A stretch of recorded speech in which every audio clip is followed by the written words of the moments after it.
Morning, afternoon, evening, everybody. Welcome back to another No More Future. And yeah, there's more to this story that it's about to be unfolded, really. My goodness. Also, the whole game is being reworked or rewritten, I believe. It's like being polished a little bit to more of a game thing rather than a novel, heavily oriented game. And welcome back to the show. Sheesh! Those ads just keep getting longer and longer, am I right? But the products keep getting better and better too, don't they? They most certainly do. A young fox and an elderly lynx converse amiably in the midst of a spacious room. An indistinct audience seldom reacting to whatever they say. It starts off simple enough. Bland product placement, posturing for a normal conversation, some bad jokes, lots of bad jokes. Nothing unusual for a late morning talk show, you suppose. Cheesiness is part of the reason people like them, right? Yeah, I gotta agree on that one. Eventually, after some time, the script begins to branch out in a new direction. And speaking of products, the next one we're going to talk about has been on everybody's shopping list for a long time. It's the big if everyone's talking about with their friends. The Christmas present no one's quite sure they're ready to unwrap. Oh dear, you're not talking about that, are you? That I am. Today's topic of the day is synthetics. The older host visibly shudders upon hearing that name in spite of his younger co-worker's enthusiasm. Brr, I feel shivery already. Oh come on, synthetics aren't that scary. They're like steel-clad life-size dolls with a mind of their own. Doesn't that sound exciting already? Well, that's one way to describe you, alright? Clearly you're not the only one offended by it, albeit for different reasons. No effing way Isaac is on the show. Except their minds are supposed to be human minds. Doesn't that rub you the wrong way? Freaky looking androids running around town every day with real people living inside them? It's like the setup to a horror movie. Yup, they're going that direction alright. Were you following this program for the fun of it? If there truly is such a thing, you'd have turned it off right there and then. But you've reason to believe things might get more interesting eventually, so you try to tune off all the garbage for now and hope it won't take much longer to get to the good part. Androids taking over the streets? How's that going to bother you when you live under a rock every day already? I don't know, maybe you're right. I do know very little about synthetics after all. What a happy coincidence then, that we have the head of the project in the studio with us today. Wait, what? Everyone say hello to the most talked about woman in the news these days, Dr. Mary Shelley. A familiar feline enters the hall from the left amidst lots of weird visual effects. The audience cheers. I can't believe she's like 64. That's crazy. And an uncharacteristically wonky walk you've never seen her do before. You'd feel quite a bit of second-hand embarrassment for her if she wasn't feeling more than enough first-hand embarrassment already. You hope she's at least getting paid for this gig. Hi, it's me. I'm the woman everyone has nightmares about. The female host laughed at Mary's joke alongside the audience, albeit in a practiced way that doesn't feel quite natural. Not even a moment after letting the scientist sit down, the conversation begins again. Well, good morning, Dr. Shelley. It's a pleasure to have you here with us today. Oh, the pleasure is all mine, I assure you. You're not sure if that was her poking fun at the situation or not, but some of the audience chuckle nonetheless.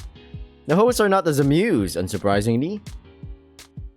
Anyway, we invited you here to talk about your latest invention. My special garlic lemon vodka super blender, but I thought I kept that project secret.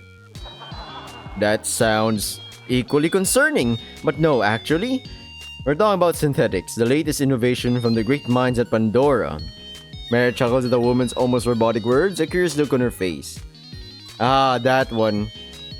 Sorry, it's been so long since I've been asked about it, I'd practically forgotten about it. But yes, all jokes aside, I'd love to share more about our newest invention with you guys. In fact, I'd be delighted. Just as soon as your buddy gets a hold of himself anyway. As if on cue, the camera focuses once again onto the lynx in the corner. He's half hidden behind the desk, staring daggers into the scientist in a way that feels as exaggerated as it gets. Keep your hands off my brain, demon! You're quickly starting to pick up on why shows like these need a live audience. If there wasn't laughter every time these dudes made a joke, you would never realize you were trying to be funny. Yup, exactly. There's a laugh cue. I'm not joking, there's a live audience. There's a signboard that goes green or red. It's like laugh, don't laugh, or something like that. Mary tries her best to retain her composure in spite of the situation, or maybe she's just following the script that they are in her own way. Oh dear, I'll have to start from the very beginning, won't I? Please, if you may. Luckily, what follows is something you're a little more accustomed to. Perhaps a little too much. Just the usual string of questions you hear the feline answer time and time again. Who she is, what she does, how long she's been working on the project. They then go into the meat of the synthetic project. Sort of. It's more or less the same pitch Mary gave you when she visited you on your deathbed, almost a month ago. Not much time has passed since that fateful moment in your life, yet it feels like an eternity has come and gone all the same. Although that's probably just the boredom that you feel right now getting the best of you, if you had to guess. Speaking of that one synthetic everyone's talking about, what can you tell us about this Isaac? You're suddenly snapped back to reality by one of the Fox's questions, taking you completely by surprise. Before you can wonder if this is where it's all heading to, Mary begins to answer. Well, what can I say about him that I haven't already said before? He's just another synthetic, same as all the others before him. Although, I bet he considers himself to be a bit more dashing than the rest, if I had to guess. I'm sorry? You ask out loud from the comfort of your seat, knowing full well none of them can hear you. Out of all the things Mary could have said, did she really need to say, well, that? Aw, this better be part of that nonsense script they're reading, or else... As you begin to think of the atrocities you could commit on that cat next time you see her, the conversation moves on from where you'd left it. Well, it certainly is different. I mean, he's out here while the rest of them are elsewhere. Why in the world is that? What's so special about him? The feline takes a moment to answer that question, looking almost genuinely surprised to receive it. Well, you should know Isaac was particularly insistent to go back to his old life, more so than all the others combined. I just thought it'd be fun to fulfill that kid's wish is all. Or perhaps enlightening is the better word. We've already learned so much from seeing him interact with others, and there's so much more yet to discover. Just to hear about the potential of that kid with this technology has me rather excited. Earlier, surprised by Mary's enthusiasm, so starkly different it is from how she was talking about a few moments earlier. She's staring at the camera, man. She's looking at us right now. This doesn't feel like a script anymore. Maybe the time for blindly following the teleprompter is over and the scientist is finally allowed to answer questions whichever way she feels like it, you know. Of course, that only goes for her, as if to spite the cat's passion, the professional contrarian raises his grumpy voice once again. Well, what if I don't want to interact with this Isaac? Why should I or anyone else have to participate in this science experiment of yours, Dr. Shelley? And just like that, all the warmth disappears from Mary's face and all the joy from her voice. Oh, I don't know. Might help you grow a pair of balls for starters. God damn. Yo, she just kicked him in balls. After a brief collective gasp and a deep silence encroaches on the studio. The host looks as bewildered as you are, more genuinely than ever before. You have a feeling this little outburst from the cat wasn't planned by the show's writers. Before anyone can react, the scientist quickly takes over the conversation. I mean, can you imagine what it's like for the poor kid, being surrounded by people who view him as nothing more than a scary monster? I don't think it'd be pleasant for anyone, much less someone who literally endured dying just to get to this point. The old man tries to interject. But what if he starts running around killing people? Yeah, that seems to be the general worry right now. But come on, it's been almost a week now and hardly anything has happened. People have taken photos of him at the train station, in grocery stores, at restaurants, like we all just decided he was some kind of celebrity, instead of a normal kid with wants and needs like everyone else. I'm just saying, if what he truly wants is to kill us all, it's gotta be pretty low on his list of priorities. The host exchange some worried gazes, which are barely picked on by the camera. The fox tries her best to wrestle the reins of the show back from the unexpectedly feisty feline in front of her. Well, I can definitely attest that Isaac doesn't look half bad from up close. I actually snapped a picture of him just the other day while I was visiting some relatives in Bloomberg. A high-quality picture of you appears on the screen behind her, seemingly taken at the train station while you were waving Natalie goodbye. You're probably meant to feel surprised or confused right now and wonder how this woman managed to stick a picture without you noticing. Instead, all you feel is sadness and rage as you recall what you were going through at the time. It was so carelessly taken. I have to admit, it does look pretty good from this angle.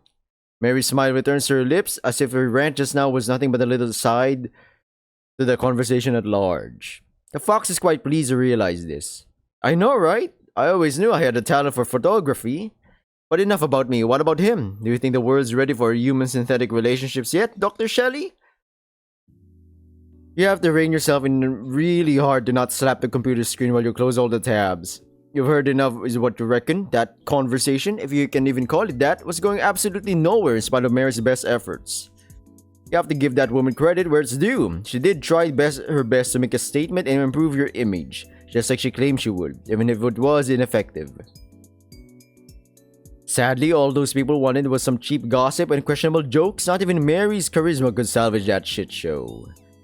You finally let yourself fall unceremoniously on your couch, feeling completely drained. Your mind is a world of dumb questions without answers that you can't help but tackle them nonetheless. I swear, what is Mary even doing appearing on shows like these? I get that she wants to try and help out however she can, public perception of synthetics included, but wouldn't it be better if she just focused on her research instead? I just can't understand what game she's playing anymore. Well, I think she has two options here. She either provides hard, cold evidence that he's human, or all the synthetics are human, or make the people realize that they're human, so then you get the public's opinion, you get a backer in a way that the world accepts synthetics as human or human. It's a win-win, honestly. She's playing the long game here. Or the short game, because there is a deadline. I don't know how that's gonna go. The stress and uncertainty plaguing your mind makes you feel as empty as a music player with no songs, and in truth, this latest stunt from the feline has little to do with it all. It's been almost 3 full days since Natalie dropped you off at the train station, and you've had a lot to think about in the time since. Things like the events of the past week, your brief encounter with owners, Jasper and Bradford's discussion, Natalie's blatant lies and misdirection. There's no denying it anymore. As much as it pains you to admit it, something's amiss with your new friend's behavior. The way she showed up at new relay station all of a sudden, the things she told you on the train, the specific words she used, like abomination of science for one, that's what she claimed you weren't in an attempt to raise your spirits. She made it seem like she was trying to disprove your arguments and dispel your fears. Only thing is, you never used that word to begin with, of that you're sure. Only Jasper ever addressed you as such, and she was never in the same room as him when he did so. You never told her he'd called you that before. Or... You gotta remember, Isaac. She's your handler. She listens in. Somehow she knew the contents of the discussion with Jasper and Bradbury in advance, even when she claimed not to. Somehow she knew you were going home on your own before you'd even told Mary. Somehow you'd never put two and two together until the morning after the fact. You're recording at my every move. It was the only possible explanation, and somehow it evaded you until that very moment, probably because you didn't even want to consider it at first. But that was the only way to account for all the strangeness that had happened recently. It explained why Mary had footage of her fistfight the other day, even how she and Jasper appeared so quickly after Bradbury first revealed himself to you. Oh, that's true! They just swooped in and already know what's up. And that's only scratching the surface of the iceberg. God, this is so messed up. Why would they even do something like that without even telling me, no less? Unless those few cryptic words Mary shared with you when she first introduced Natalie to you were any indication. She'll stick by your side wherever you go and will be constantly aware of where you are, what you're doing, how you're feeling. Constantly. Oh my goodness, we didn't even know. I kinda, I get it. She's a scientist. You don't want your observations towards the possible results, of Isaac interacting with people and him reining himself in, right? Not feeling natural. Same thing with a human. Put him in let them know this is an experiment. They'd be a bit more professional. Correct? It's hard to be natural when you know the situation is not natural. You know? But you could also force yourself that. But still, it's a forceful thing, right? At the time, you took it as nothing more than Mary being Mary. A simple joke meant to mess with you and your junior both. You can imagine she was actually being honest for once, and now that you do, what of it? What are you supposed to be doing about it? That's what you've been trying to figure out ever since, stuck in your apartment, dreading any other place but your own. Laying motionless on the couch, surfing the web, eating snacks, evading the problem. If nothing else, your sudden bout of anxiety did provide an excuse to distract the scientists who regularly called you to make sure you were alright. Actually, What about the other synthetics? Who were the individuals picked, chosen to be synthetics? Right? Because there's no way it was random. He got the lottery. It's like the perfect experiment to be tested on. He's terminally ill. His family abandoned him. The only one who wanted to keep in contact was his cousin. His best friend thought he was, because he cut him off as well. He thought he was, dead. That's crazy. And I think about it. And then Dr. Mary Shelley just happened to be, saw the list of patients, saw his name out of all the patients and approached him. And he agrees. Ooh. If nothing else, your sudden bout of anxiety did provide an excuse to distract the scientists who regularly called you to make sure you were alright.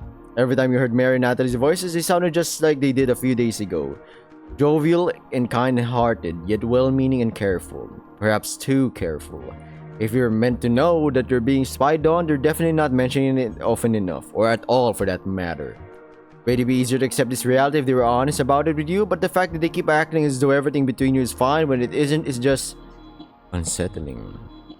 I mean, it's not like I'm entirely opposed to the idea. If this is necessary to help the research efforts, I'm alright with losing a little bit of privacy. I just wish they were straightforward with me about it. Why all the lies and deceit when we could just be honest with each other? Isaac, the world would be a bit simpler if we were all just a little bit honest about certain things.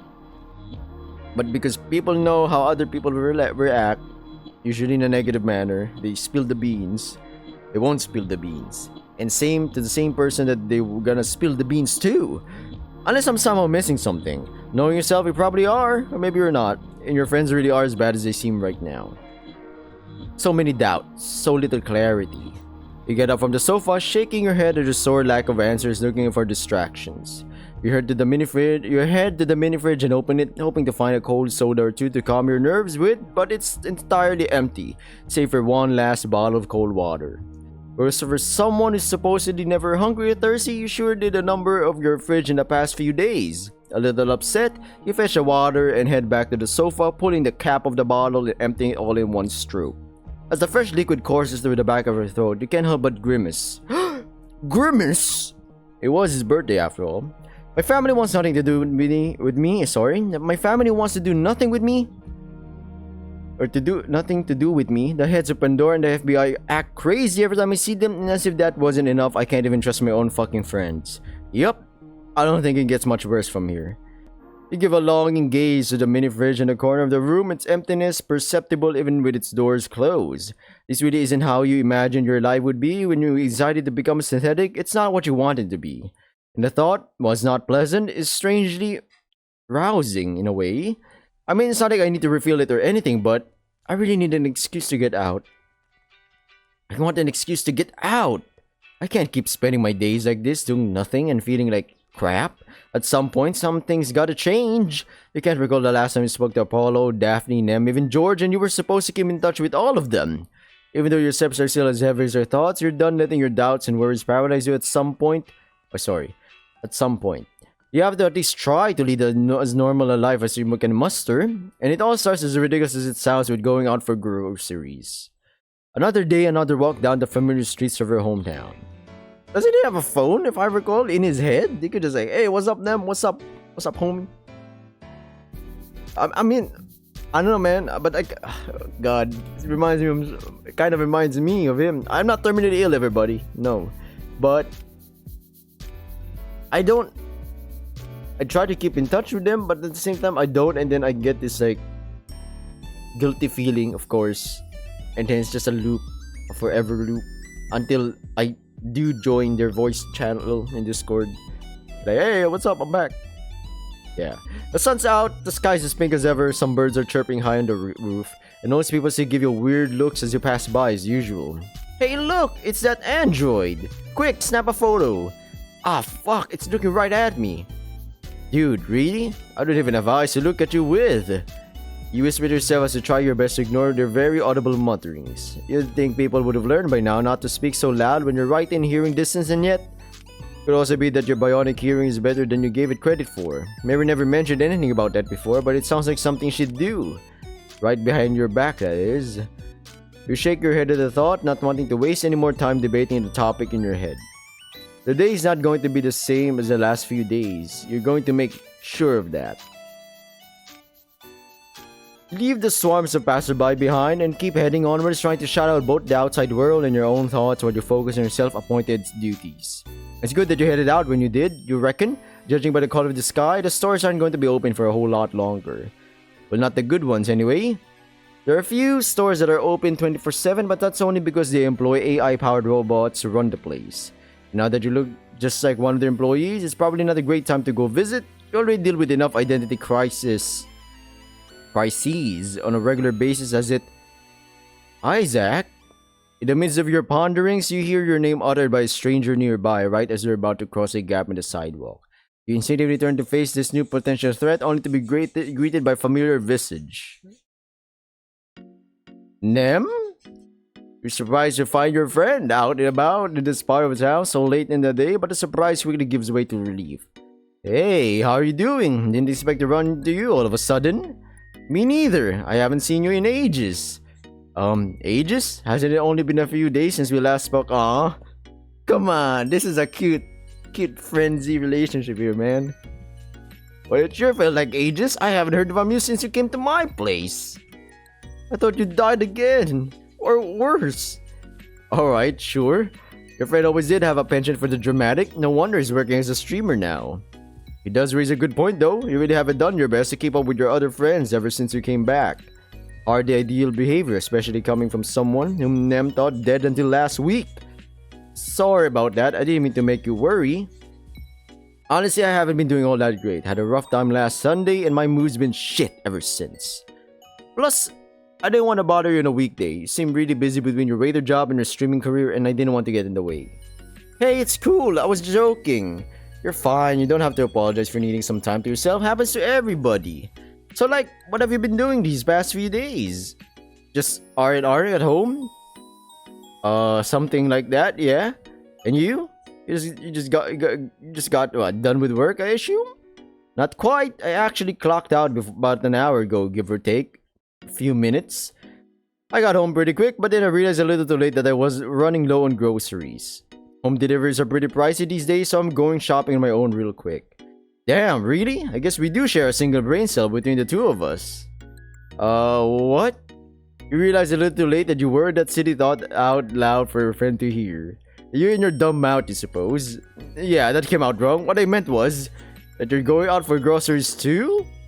Fortunately, Nem's quick on update. No thanks to Odeke, you're having to deal with your nonsense.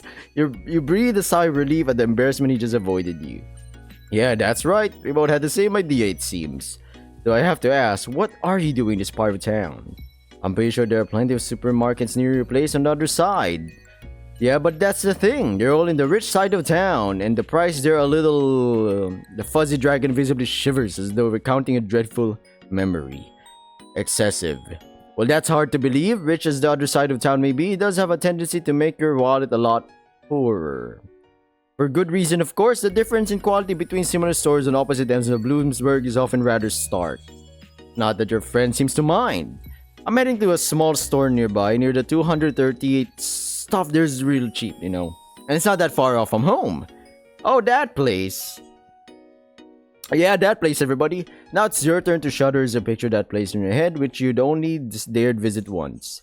I don't know, that place never really vibed with me. I went there once to fetch some food real quick, and the eggs I bought for my pasta practically spoiled midway home. Really? Sheesh, that's harsh. Well, I'm sure it's fine. I just need some quick emergency rations to get me through the rest of the week.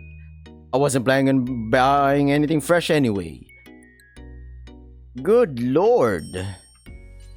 That sounds even worse. Does he even hear himself when he speaks? As confident as your friend sounds, the idea of him buying his food from a place like that just doesn't sit well with you. Come on, Isaac, you got unlimited funds, my man. Help your friend a little bit. I'm not saying you buy the whole store, goddamn. I'm just saying, you know? Treat him nice. What you might have become immune to all the hazards of food poisoning, your friend most certainly has not, and maybe you should politely remind him of it. Look, I get where you're coming from, but the shops here are just the worst, trust me on that. Unless you want to spend the next week hunched over in your bathroom, I suggest we go do our shopping elsewhere. There's a big supermarket on 15th Avenue near the old park. I was heading there just now. You wanna come with? Your friend looks unsure. All of a sudden, his gaze briefly darting away from yours. Are you sure? Isn't that place a little expensive? I mean, kinda, but it's not that bad. Plus, if the prices really are too high, I could always lend you some cash to make up the difference. No way! I mean, I could never ask that of you. Hey, don't sweat it. I really don't mind. We have a lot of lost time to make up for. After all, I really don't mind spending some more of it with you. In fact, I look forward to it. Your friend doesn't seem too thrilled about the proposal for whatever reason, but it doesn't take long for him to give in nonetheless. I don't want you to feel like you owe me anything, but I guess I could use the company after all. I'm glad to hear that. It really has been ages since we last went anywhere together. It's not a fancy restaurant or an old-style arcade, but I'm sure we'll have a good time anyway. Same here. Lead the way. And so with the chatty friend at your side, you resume your mundane journey to the supermarket. The endless whispers and mutterings of the people around you, as well as the sounds of the town in its entirety, are quickly drowned out by the dragon's sheer energy and enthusiasm, and the myriad of topics you wish to inquire about. You almost don't notice time ticking away and your surroundings rapidly change.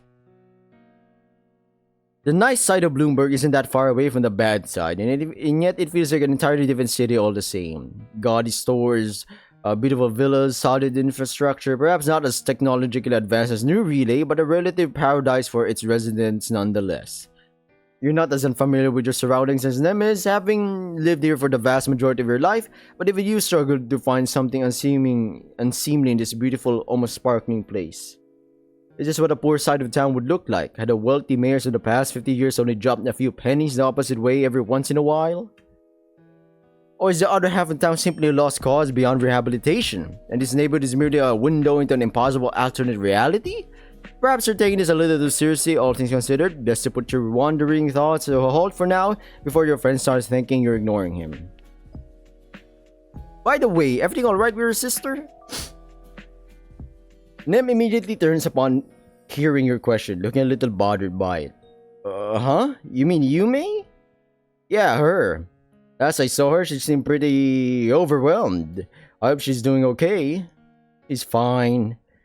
So he says, and that's all he says. Not exactly reassuring, all things considered, but the uncertain look on Nem's face is enough to convince you not to pry any further. Seeing as though you're not going to get any further with him on this topic, you quickly decide to move the conversation into something else. Anyway, thinking back, it's been quite a while since the two of us went out together like this, hasn't it? Nemrin suddenly furrows his brow in wonder, though his faint smile hints that his musings are a little happier now. It sure has, hasn't it? When was the last time we... Oh, now I remember. It was right as the college year was about to begin, wasn't it? Damn, they've been friends a long time. Your smile visibly widens as a storm of pleasant memories rolls into their mind as if on reflex. Yeah, I think so too. We were running around town searching for our missing books, weren't we? God, we took forever to find them all. Don't get me started on that. We almost went insane looking for all that useless junk. All the schools we went through before college use e-books like every other school on earth. But for some reason, Bloomberg College still uses physical textbooks. Whose idea even was it? No way they did that to cut down on costs. So what gives? Maybe the teachers there were all super old-timey? I could believe that. What with half of them looking like they woke up in a coffin the day before school started. Despite of your best efforts to stay composed, you can't help but visibly cringe upon hearing your friend's quip, prompting an immediate concerned reaction from them. Did I say something wrong? No, you're fine. It was a nice joke. I just need some more time to get accustomed to this kind of humor again. I usually hear people mention me coming back from the dead in very negative terms these days. Hey, why didn't you say so sooner? I would have stopped if only you told me. The anger of the dragon's voice suddenly dialed to 11, taking you by surprise. Oh, well, I didn't want to stop you. There's nothing wrong with the jokes themselves. I just... Too late, I'm never telling them again. But not a chance. Not in a million years. I like this duo, man. Faced with your friend's impenetrable stubbornness, you find yourself unable to do anything but sigh in defeat. Really, you don't have to go out of your way like that for me. Are you crazy? Of course I do. That's what friends are all about. Plus, I already know you're pretty sensitive to insults and such. I remember when everyone used to make fun of you for still not having your own phone in elementary school. Yeah, I remember that too. Chasing the bad memories out of your head, you try to refocus your attention onto your friend. Anyway, I guess it doesn't really excuse me for not realizing this sooner. I get the feeling we really get enough shit from the others as it is. I really don't want to be part of the problem too. Oh my god, man, this is gonna make me cry. Yep, stubborn indeed, your friend is. In a decidedly good way. Trust me, you're not a part of any problem. Thanks, Nem. The stars on Nem's white and purple cheeks tinge red all of a sudden. Noticing this, he immediately turns to avoid your gaze, feeling quite embarrassed all of a sudden. Don't mention it, just doing what friends do. And stuff. He clears his throat rather loudly as he tries to change the subject. You know, thinking back on it, I think you were the only one in our class who even knew how to read one of those old books. I remember struggling a lot even trying to open that huge history textbook. That's only because you bought it from that Labrador graduate who got all the pages stuck with peanut butter. Sure. You weren't that hopeless. And reading a physical book isn't all that different from reading a digital one. I think you and the others just panic at the new method is all. Well, you didn't, and I thought that was pretty cool at the time. That's only because I grew up with that kind of stuff and there's hardly anything cool about it. Not when that's literally all I had. Your gaze remains fixed on the floor, almost as if you're trying to lose your stream of thought into the myriad of cracks on the sidewalk beneath you. Judging from the tone of his voice, Nem appears to be doing something similar to himself. Yeah, your parents were a bit old-timey like that too, weren't they? Honestly, your bullies weren't the only ones wondering how you never had a phone until you were 16. I still can't believe I had to teach you how to use the one Ow! As a result of neither of you looking where you were going, Nemer's forehead is suddenly bonked by a black and white ball that apparently flew in from a lawn across the road. I burped, sorry. I got a hiccup. Are you alright? I'm fine. I barely felt that. Are you sure? It's not gonna end up sweating like. Of course not. Don't start acting like my mom. The dragon's gaze veers towards the source of her discussion, which managed to get itself stuck under a car. A life cycle of the average playing ball, you suppose. I'll go get that real quick, alright? You go and look for the owners. Nem doesn't wait for your responses. He immediately sets out to perform his duty, leaving you to your own. You reckon you should probably be upset that having something like this forced upon you all of a sudden, but you're really not, bothered by it, truth be told. You're just happy to help out, you suppose, like Nem is.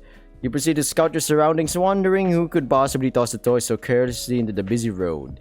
Not long after, the answer quickly presents itself. A small group of children begin to pour out from the nearby park and into the street, their gazes as fearful and uncertain as the rest of the onlookers you've met today. I'm gonna cut this video short. Well, for these videos, like visual novels, it's short. For games like Corrupted Kingdoms, I did do 40-minute videos before on Corrupted Kingdoms and stuff like that. But yeah, thank you for watching, everybody. Hope you liked the video. I'll be continuing No More Future until we get to the ending of this whole game. Good luck with whatever you're doing. Stay safe. Bye!